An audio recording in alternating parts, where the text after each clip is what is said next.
구약성경 다니엘 4장 말씀 보겠습니다. 다니엘 4장 말씀입니다. 저여수 성령치유센터에서는 현대인의 성경으로 예배를 드립니다. 4장 1절 한번 읽어보겠습니다. 4장 1절입니다. 느부갓네살 왕은 다음과 같은 조서를 내렸다. 천하의 모든 나라와 민족들에게 평안이 있기를 바란다. 다니엘 3장에는 느부갓네살 왕이 사드락과 메삭과 아벳노고를 뜨거운 7,000도 넘는 용광로에 넣었거든요. 이제 하나님이 지켜서 타서 죽지도 않고 걸르지도 않고 살아난 것을 하나님이 보여주셨거든요.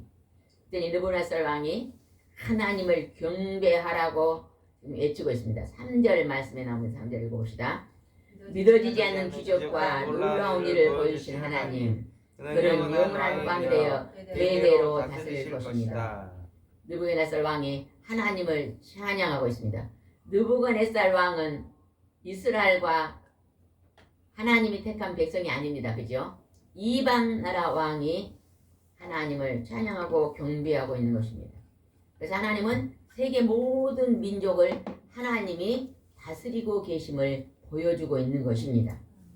그런데 이 느부갓네살이 아주 무서운 꿈을 꿨습니다. 한번 보겠습니다. 5절 읽어봅시다. 그 무서운 꿈을 꿨는데 나는 잠자리에 누워 생각하는 중에 이상한 환상으로 몹시 번민하였다. 이 느부갓네살 왕이 어느 날 꿈을 꿨는데 아주 무서운 꿈을 꿨어요. 그래서 그 무서운 꿈을 가지고 고민하고 번민했다는 것입니다. 여러분도 가끔 무서운 꿈을 꿉니까? 안 꿉니까? 무서운 꿈을 꿀 때가 있을 것입니다. 꿈을 꾸면요, 여러분이 하나님께 그 꿈을요, 때로는 잊어먹을 때 있지만 아주 선명한 생각날 때 있잖아요. 그럴 때는 그 꿈을 가지고 하나님께 계속 묻는 기도를 해야 돼요. 하나님, 이 꿈이 하나님이 나에게 무엇을 말씀하고 계십니까? 무엇을 혹시 계시하는 꿈이 아닙니까? 물어보고 기도하잖아요. 그러면 하나님이요, 아주 비슷하게 해석을 해줍니다. 근데 여기서 지금 느부갓네살이 무서운 꿈을 꾸고 번민을 했습니다. 그래서 그 나라에 있는 모든 꿈 해석자들을 불렀지만 다 아무도 해석을 못합니다. 네, 이제 다니엘을 부릅니다. 4장 9절 말씀만 보겠습니다. 시작. 박사장 벨드세서라, 나는 내 안에 거룩한 신들의 영이 있어 내가 어려워 풀기보단 신비로운 일을 없는 줄 알고 있다. 그러니 너는 내 꿈을 해몽하라. 여기서 벨드사사라는 말은 이제 다니엘의 다른 이름입니다. 다니엘아, 내 꿈을 해몽하라고 왕이 불러서 지금 말하고 있습니다. 그래서 왕이 그 꿈꾼 것을 얘기합니다. 10절입니다. 내가 잠자리에 누워서 본 환상을 이뤘다. 내가 보니 땅 중앙에 큰 나무 하나가 있었다. 큰 나무가 있었는데 그 나무가 점점 자라서 하늘까지 닿았다고 합니다. 11절입니다.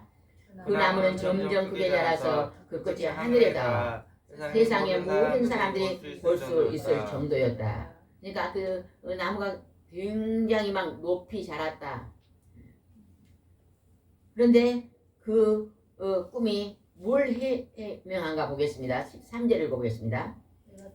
내가 또 잠자리에 환상 가운데 보니 하늘에서 한 천사가 내려와 큰 소리로 이렇게 외쳤다. 그 나무를 베어 가지를 찢고 잎사귀를 떨며 그 열매를 흩어버리고 짐승들을 그 나무에서 몰아내고 새들을 그 가지에 쫓아내어라. 그 나무가 하늘을 닿을 나무가 있는데 그 나무에서 이제 아름답고 막 좋았는데 그 밑에가 많은 짐승들과 이제 동물들이 살고 있었는데 천사가 내려와서 그 나무를 어쨌다고요? 베어버리고 잘라버리고 그 밑에 있는 모든 짐승을 흩어버렸다고 말합니다.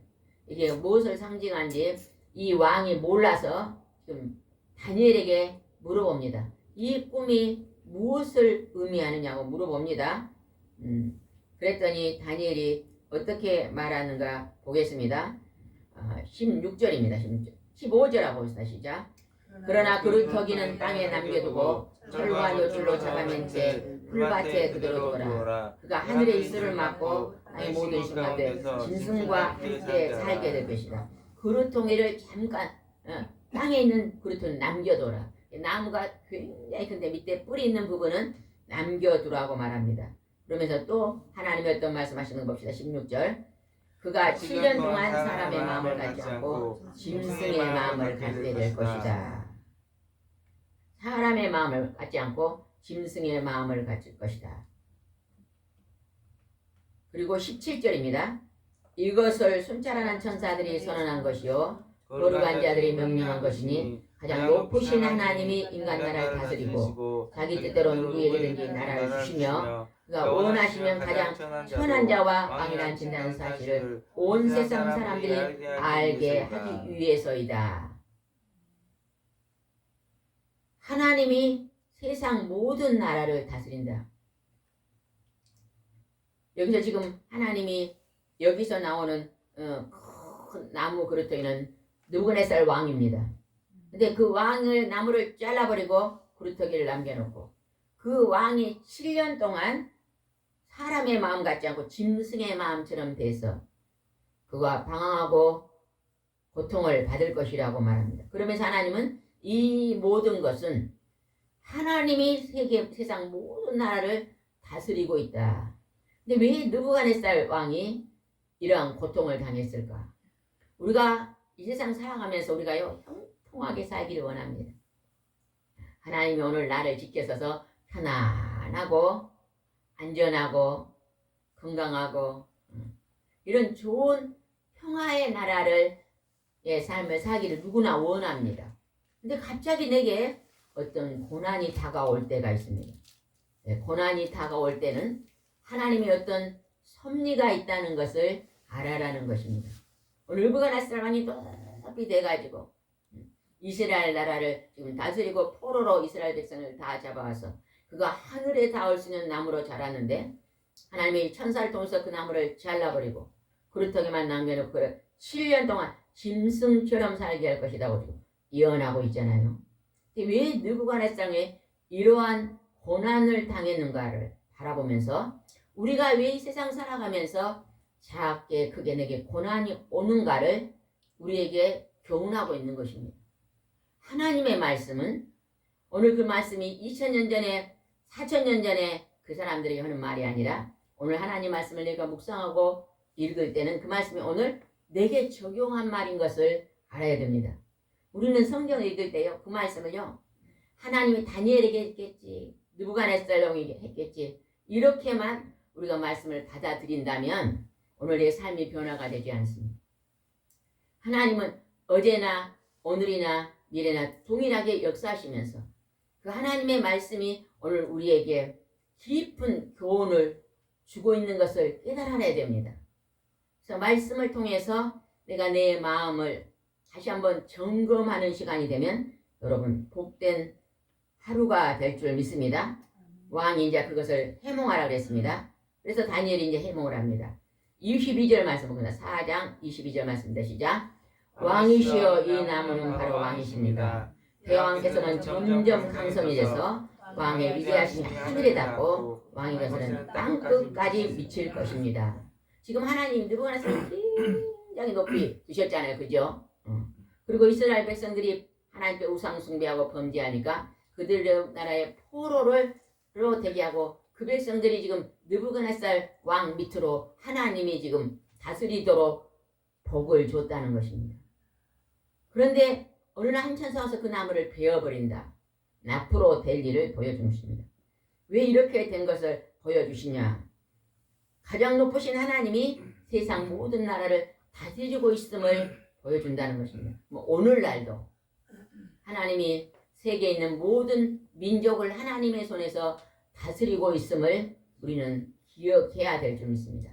또 작게는 하나님이 우리 가정을 아니면 또 오늘 나 자신을 하나님이 섭리 가운데 모든 것을 바라보시고 하나님이 나를 움직이시고 계신다는 것을 우리가 알아야 될 줄 믿습니다.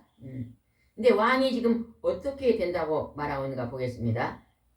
24절로 봅시다. 왕이시여 그 해석은 이렇습니다. 이것은 가장 높으신 하나님이 왕에 일어나기를 선언하신 것입니다. 25절 대왕께서 인간 사회에서 쫓겨나 들짐승과 함께 살게 될 것이며 7년 동안 소처럼 풀을 먹고 이슬에 젖을 것입니다. 그때 왕은 가장 높으신 하나님이 인간 나라를 다스리며 누구에겐지 그가 원하는 자에게 나라를 준다는 사실을 알게 될 것입니다. 그렇게 높은 느부갓네살 왕이 갑자기 어떻게 된다고요? 들에 쫓겨나서 짐승같이 살면서 7년 동안 소처럼 풀을 먹고 이슬에 젖을 거다. 집에서도 살지 않습니다. 들판에도 살지 않습니다. 지금 느부갓네살 왕이 어떤 상황이 왔습니까? 정신이 잃어버리는 상황이 온 것입니다. 소처럼 풀을 먹고 이슬에 젖을 것이다. 집에 있는 게 아니에요. 어둠의 영에 사로잡혀서 그가 이제 하나님 앞에 징계를 받고 있는 것을 보여주고 있습니다. 26절 읽어봅시다. 또 천사들이 그 도르토기를 남겨두라고 명령했습니다. 이것은 하나님이 온 세상을 다스리신다는 사실을 왕이 인정할 때 여호와께서 나라를 되찾게 될 것을 뜻합니다. 왕이 내가 지금 잘나고 내가 위대해서 내가 능력이 있어서 내가 세상 모든 나라를 다스린다고 교만에 빠져 있습니다. 근데 하나님 그 왕이 가장 낮은 자리로 내려가서 짐승처럼 사는 그 인간의 가장 밑바닥을 헤매면서 몇 년 동안?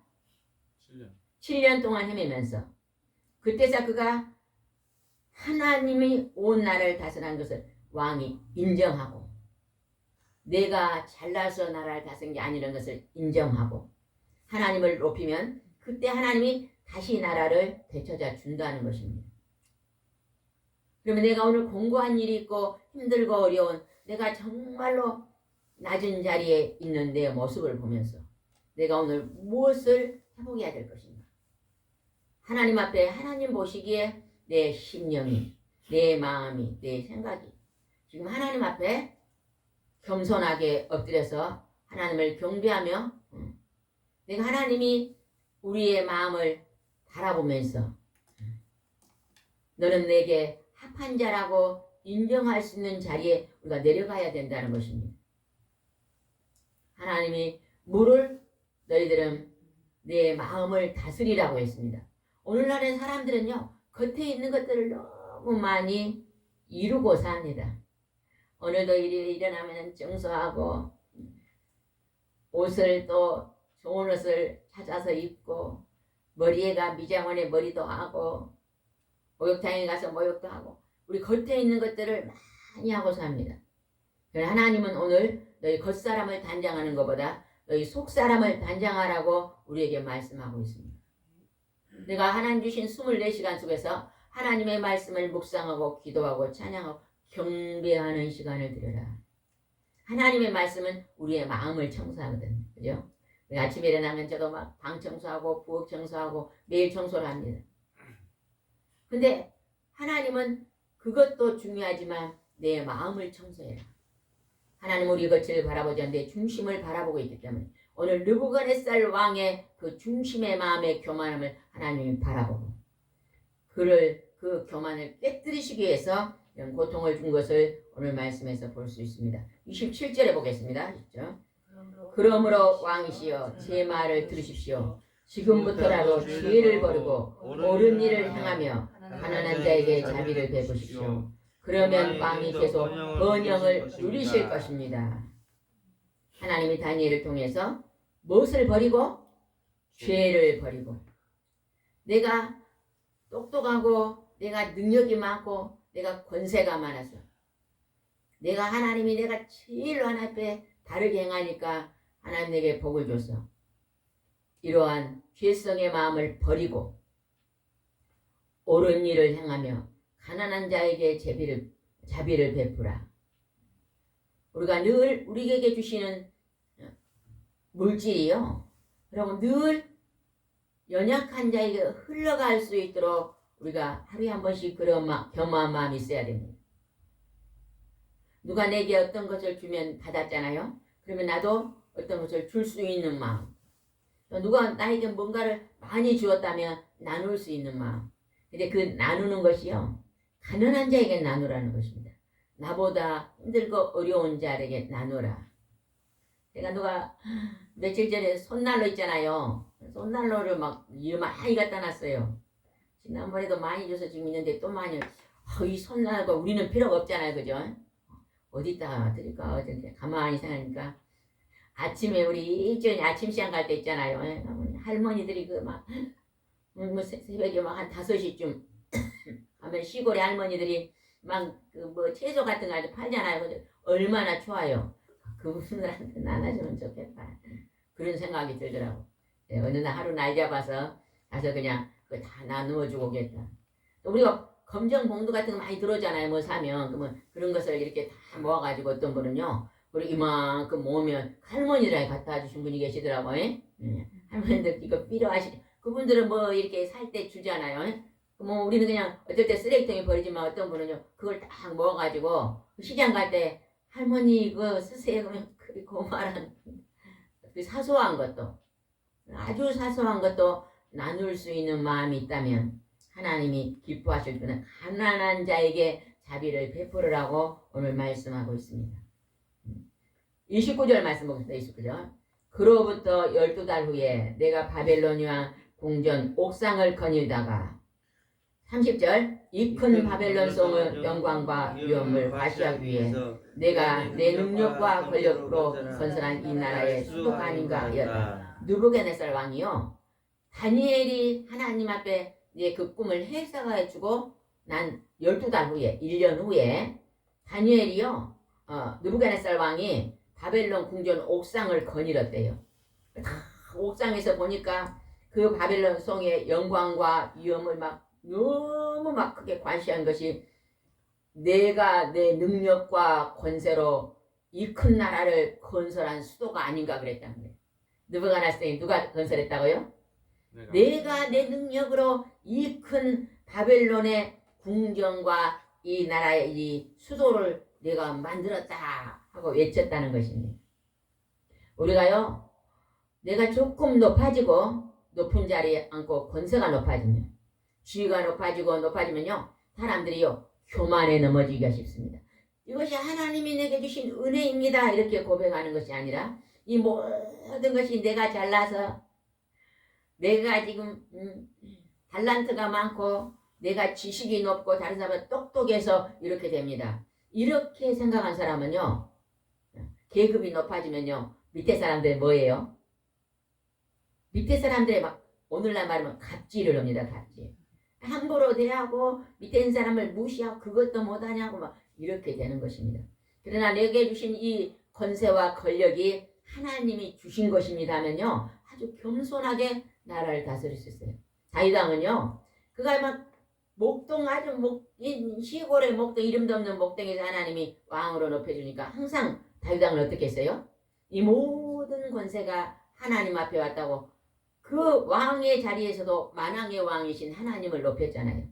그래서 다윗이 나라를 다스릴 때 정말로 교묘하게 다스림으로써 하나님께 칭찬을 받고 내 후손을 통해서 이 땅에 구세주 구원자를 보는 약속해 주셨잖아요. 느부갓네살 왕은 하나님이 그렇게 높여준지를 모르고 내가 그렇게 했다고 자기를 드러냈습니다. 근데 그 다음에 어떤 일이 벌어졌는가 봅시다. 31절입니다. 이 말이 미처 끝나기도 전에 하늘에서 이런 음성이 들어왔다. 느부갓네살 왕아 내가 하는 말을 들으라. 너의 왕권은 너에게서 떠났다. 그 말을 마치기도 끝나기도 전에 하늘에서 음성이 들립니다. 내 왕권이 떠났다. 하나님이 1년 전에 예언했던 것이 이루어진다는 것입니다. 그러면서 32절 내가 인간사에 쫓겨나 7년 동안 들짐승과 함께 살며 소처럼 푸를 먹을 것이다. 그러면 내가 가장 높으신 하나님이 인간을 다스리시며 누구에든지 그의 원하는 자에게 나라를 준다는 알게 될 것이다. 내가 7년 동안 내가 고통 가운데서 회개할 것이다. 징계를 받는 것입니다. 우리가 하나님 앞에 범죄하면 하나님 우리를 징계하는 기간이 있습니다. 그러나 그 기간 동안에 철저히 회개하고 돌아서면 하나님이 그 징계의 손을 멈추고 회복하십니다. 33절 읽어보겠습니다. 그 말이 나 느부갓네살 왕에게 즉시 이루어져 나는 인간사에 쫓겨나 소처럼 풀을 먹으며 몸은 하늘의 이슬에 젖고 머리털은 독수리 털처럼 되었으며 그 손톱은 새 발톱처럼 되었다. 머리털이 독수리 털처럼 됐다면 어때요? 여러분처럼 지금 곱게 빗고 왔을까요? 지금 권사님처럼 예쁘게 빗었을까요? 아니면 독수리 털은 어째요? 막 엉켜져가지고 빗을 수가 없지요. 그렇게 됐고 손톱이 세 발톱쯤 됐다고 말은 뭔 말이에요? 손톱을 잘랐어야 하냐? 세 발톱 보면 일이 길잖아요. 아이고. 옛날에 세상에 이런 일이 하여튼 수십 년 전에 보니까요. 어떤 분이 세계에서 손톱을 여자가 안 깎아가지고 이래갖고 이렇게 길더라고. 아이고 참 하는가 모르겠어. 손톱이 뭐 이렇게 길어 막 꼬불꼬불 해가지고 평생에 안 잘랐대요. 그것도 자랑이 나왔는데 아유 그래가지고 밥은 어떻게 먹고 일은 어쩌 근데 지금 새 발톱처럼 되었다는 거예요. 근데 지금 누구가 날 상황이었죠? 정신 이상자가 돼가지고 정신 장애자가 돼가지고 지금 들판에서 앉아 있는 것을 보여주죠. 사람처럼이 아니라 짐승처럼. 그랬는데 그 다음에 보겠습니다. 34절 아주 중요합니다. 7년이 다 지날 때에 내가 하늘을 우러보았더니 내 정신이 되돌아왔다.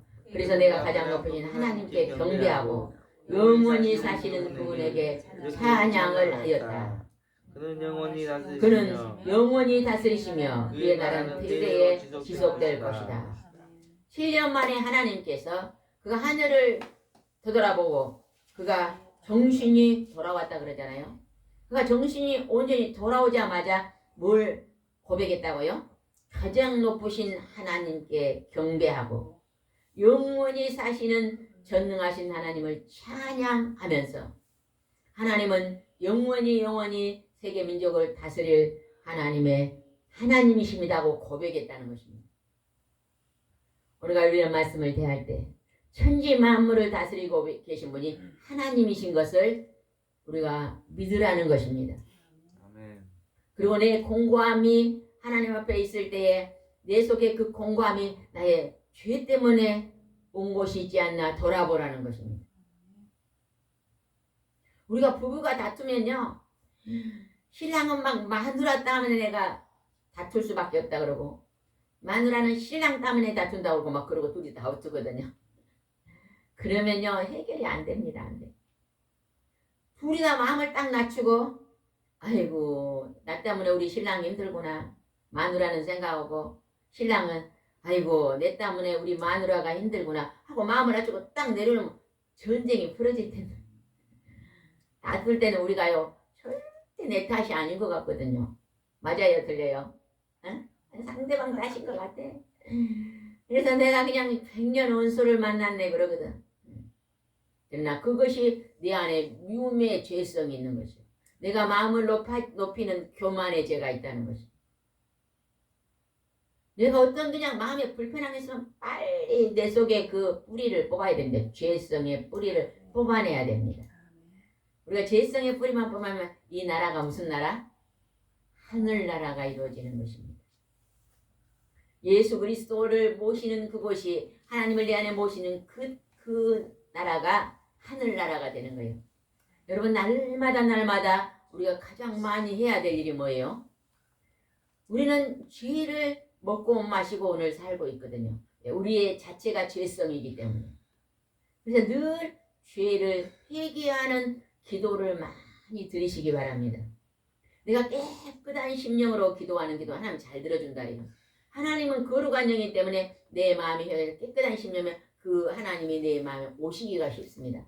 내 안이 그냥 시커매하고 있으면 아무리 내가 기도도 하나님이 오실 수가 없어요. 너무 더러워. 그래서 우리가 달라는 기도를 하기 전에 먼저 내 마음을 깨끗게 하는 기도를 드림으로 말미암아 우리가 정말로 하나님이 기뻐하는 놀라운 은혜를 이루어 갈 줄 믿습니다. 35절 봅시다. 그는 세상의 모든 사람들을 아무도 아닌 것처럼 여기시며 하늘에 있는 천사들이나 땅에 있는 사람들에게 자기 뜻대로 행하시리니 그의 뜻을 기억하거나 그의 행하신 일을 물어볼 자가 아무도 없구나. 하나님은 하나님의 뜻을 행하신다는 것입니다. 하나님의 뜻대로 살 때 만사 형통이 이루어지는 것입니다. 하나님의 뜻은 창세기부터 계시록까지 하나님의 말씀에 기록해 놓으셨습니다. 그래서 완전 예언의 말씀은요 성경 말씀입니다. 매일매일 하나님의 목소리를 듣는 것을 기뻐하시기 바랍니다. 성경 말씀을 붙잡고 여러분이 매일 하나님 앞에 회개 기도를 드리시기 바랍니다. 마음을 청소하는 기도입니다. 마음을 청소하는 기도. 36절 읽어보겠습니다. 내가 이 성을 되찾게 되었을 때 내 명예와 위엄과 내 나라의 영광이 나에게 되돌아왔으므로 내 신하들과 귀족들이 나를 영접하고 나를 다시 왕 위에 앉게 이전보다 더 큰 영광을 누리게 되었다. 그가 하나님 앞에 그 교만을 내려놓고 세상 나라 우리 바벨론을 다스리는 분은 하나님이시다고 하나님께 영광을 돌릴 때 그가 다시 왕위를 회복하고 이전보다 더 큰 하나님이 영광을 누릴 수 있도록 해 주셨다는 것입니다. 우리가 시험을 당해서 그 시험에서 회복되면 하나님은 그 전보다 갑절의 복을 주신다는 것을 기억하시기 바랍니다. 욥이 하나님께 큰 시험으로 고난을 당한 후에 하나님께 회복하니 하나님 갑절의 복을 허락해 주셨잖아요. 그죠? 그래서 여러분이 어떤 죄성도 절망이 올 때 그 절망에서 그냥 탁 주저앉고 일어서지 못하면 안 됩니다. 하나님은 오뚜기처럼 다시 일어서라고 말합니다. 지난날에 죄 매갖고 막 지난날에 수박 하나 따은 것을 1년 동안 날마다 교회 와서 수박 따은 것을 잘못했어요. 용서해서 그러면 되겠어요? 되겠어요? 안 되겠어요? 권사님? 돼요? 안 돼요? 그렇게 기도하신 분 있어요? 막 수박을 하나 따먹고 하고 하나님 잘못했어요.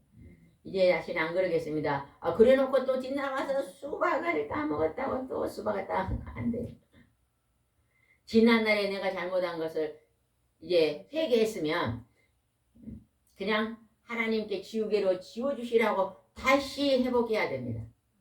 그 수박을 그냥 나무까지 따먹어 있으면 수박이 2만원이면 2만원 갖다 갚아버리고 가서 말 못하겠으면 그냥 그 집에다가 그냥 3만원짜리 뭐 하나 갖다 주고 해결해 놓고 이제는 돌아서고 감사로 회복해야 된다는 것입니다. 37절 읽고 말씀드립니다. 37절입니다. 그래서 나 누구야라서는 지금 하늘의 왕을 찬양하며 높이고 그분에게 영광을 돌리고 있다. 그는 신실하고 의로우신 일을 행하시며 교만한 자를 낮추시는 분이시다. 느부갓네살 왕이 하늘의 왕을 찬양하며 높이 그분의 영광을 돌리고 있다.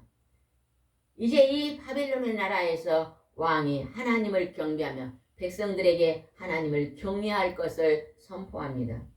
그리고 교만한 자를 낮추시는 하나님이신 것을 이제 그가 체험하고 왕으로서 겸손히 하나님 앞에 마음을 낮추고 겸허한 마음으로 나라를 다스릴 것을 약속하고 있지 않습니까? 하나님이여 패망의 앞잡이 너의 망압의 앞잡이는 뭐다? 교만이다. 교만하지 말라.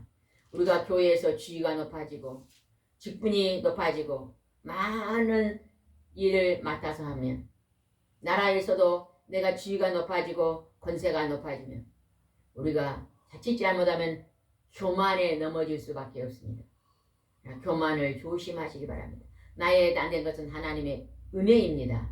나는 깨어진 그릇이요 보잘것없는 존재입니다. 그러나 하나님께서 나를 오늘 궁일이 여시고 불쌍히 여기셔서 나를 오늘 어루만지시고 인도하시니 내가 하나님의 깨어진 그릇인데 하나님의 은혜로 여러분 깨진 그릇에 물을 담을 수 있어요? 네? 권사님 그릇이 깨졌는데 물을 담을 수 있어요? 없어요. 근데 담을 수 있는 방법이 하나 있어요. 뭐요? 담을 수 있는 방법. 내 그릇이 이만한데 깨졌어. 그러면 더 큰 그릇을 갖다 놓고 그다 물을 하나 쥐어서 뽕당 넣어놓으면 가득 차 있어. 하나님의 은혜 안에 퐁당 들어가가지고 하나님의 사랑 안에 들어가서 그 사랑 안에서 내가 행함 있는 믿음을 나타내면 깨진 그릇이 온전한 그릇이 되어서 오늘도 하나님이 기뻐하는 도구로 쓰임받을 줄 믿습니다. 기도하겠습니다. 좋으신 하나님 아버지, 하나님께서 세상 나라를 다스리고 있음을 오늘 말씀으로 보여주셨습니다. 하나님, 오늘 하나님 믿는 자나 우상 숭배하는 자나 믿지 않는 모든 자들이 이 말씀을 겸허히 받아들이며 하나님 앞으로 돌아올 수 있도록 축복해 주시옵소서. 오늘도 함께 하시고 인도할 줄 믿사하고 예수님의 이름으로 기도드리옵나이다. 아멘.